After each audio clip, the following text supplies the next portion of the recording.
successful. Thank you for that. What would you like to say to the people who think that you're too seasoned for the job?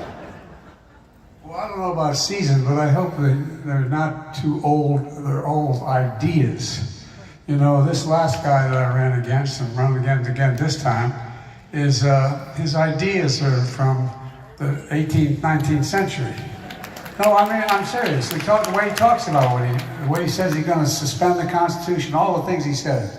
But look, I think that there is, if you pay attention, if you've been around a while, no matter what your background is, if you pay attention, you know, one thing age does bring is a little bit of wisdom. And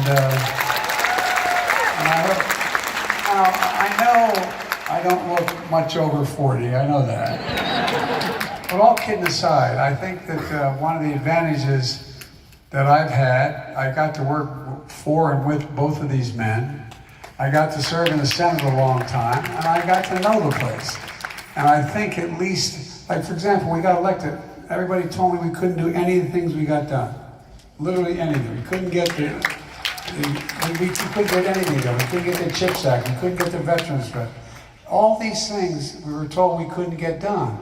But there's still enough people in the Republican Party. This is not your father's Republican Party. This is a different breed of cat. This is about 30 to 40% of the MAGA Republicans. And I don't know what, the thing that disturbs me most is I don't know what it is that what do they want? My predecessor has on these guys. Why they're not stepping up more like Liz Cheney and others. Because I know that they don't like a lot of what's going on.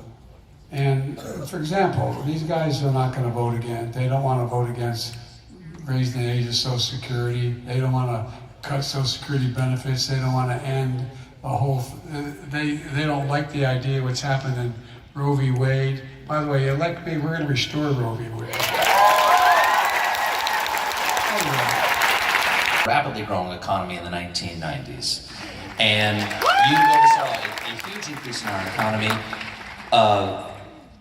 What do you think people need to know who might be watching, the voters out there, who may not yet see or feel in their pocket the growth of the Biden economy? Well, I think first of all, there's two things we've been through since I left the White House that changed the rules for everybody.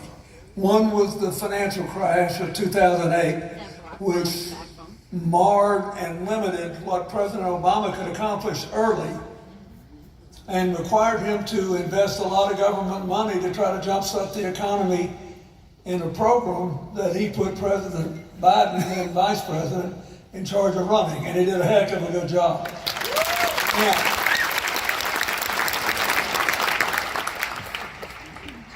And we had good recovery, but they were criticized for the deficit spending. But the truth is, when interest rates are zero or negative, you have to invest money, and only the government can do it. And there was a $3 trillion hole in the economy that they spent $800 billion starting the fifth. It worked great, but by the end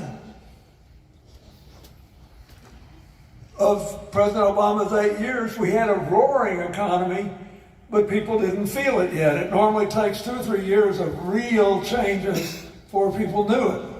So when Donald Trump got elected by telling everybody how terrible it was, all of a sudden, the day after he was elected, he said how great it was.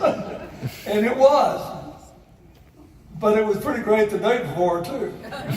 So, anyway, now we had COVID. It was devastating in human ways and economic ways.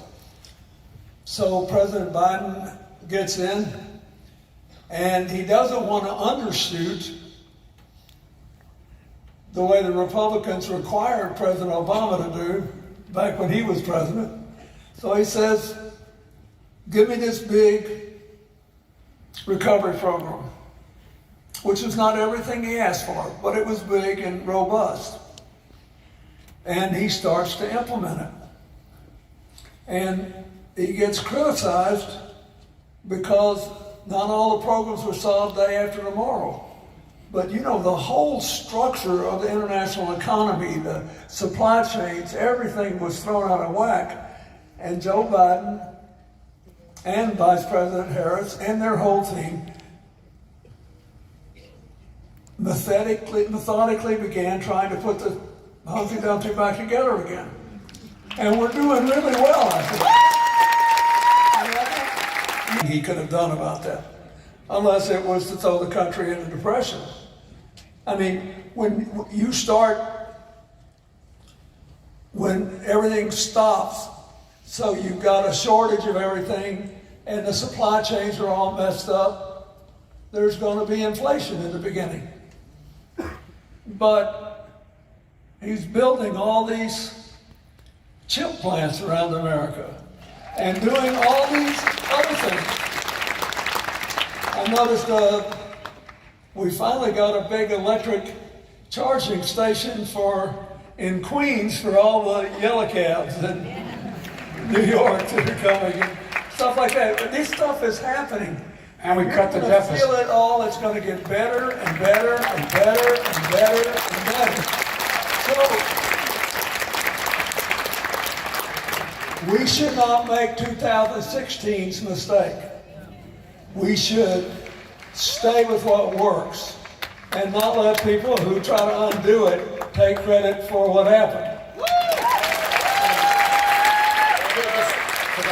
The frustrations that people feel in a lot of situations, if you're working hard and your paycheck is getting stretched, beyond the breaking point, and you're worried about rent, and you're concerned about the price of gas, it's understandable. And one of the things that all three of us accept when you have this extraordinary privilege of serving the American people is, if it's happening on your watch, then even if you didn't have anything to do with it, and even if you're making progress, there's going to be frustrations, and sometimes those will be directed towards your office. That's part of the deal. But the thing that not only Joe has to communicate, we who support Joe have to communicate, is at the end of the day, who do you think is actually going to look out for you? Yes. Who do you think is going to fight on your back? Who's through tough financial times? Who has actually experienced the worry of a child getting sick and you trying to figure out how you're going to pay for it? And Joe has gone through those struggles. He's got family members who have experienced that fear and pain and have gotten knocked down and had to get back up.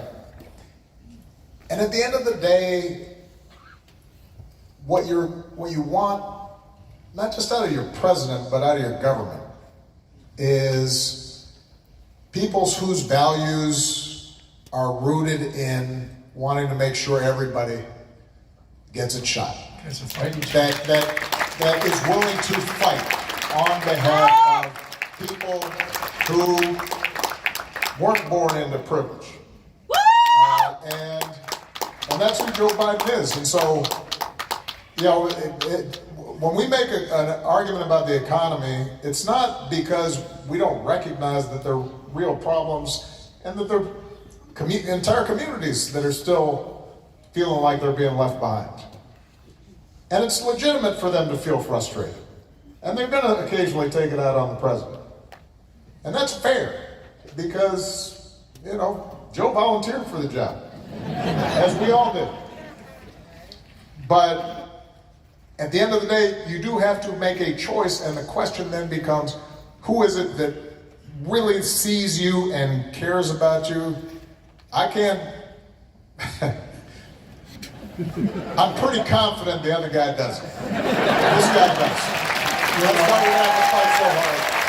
Thank you. Let me say one thing. my dad was a very well-read guy. He didn't get to go to college. He got into Johns Hopkins. He was in Baltimore. The war began. He never got to go. But my dad used to say, Joey, a job's about a lot more than a paycheck. It's about your dignity. It's about your family. It's about having a little bit left over at the end of the month, just a little bit. It's about being able to look your kid in the eye and say everything's going to be okay and mean it. What I decided to do is to follow on what these guys have done. I wanted to build the middle class, build the economy from the middle class out and the bottom up. When that happens, everybody does well. The wealthy do very well. But guess what, guys? Anybody think the tax system is fair? It's about time the very super wealthy start paying their fair share. There's in America. If we, in fact, just raise their, know what they pay in taxes? 8.3% of their income, federal taxes. If they just paid 25%, we'd raise $400 billion over 10 years and be able to wipe out the debt. We'd be able to do so much more just paying your fair share.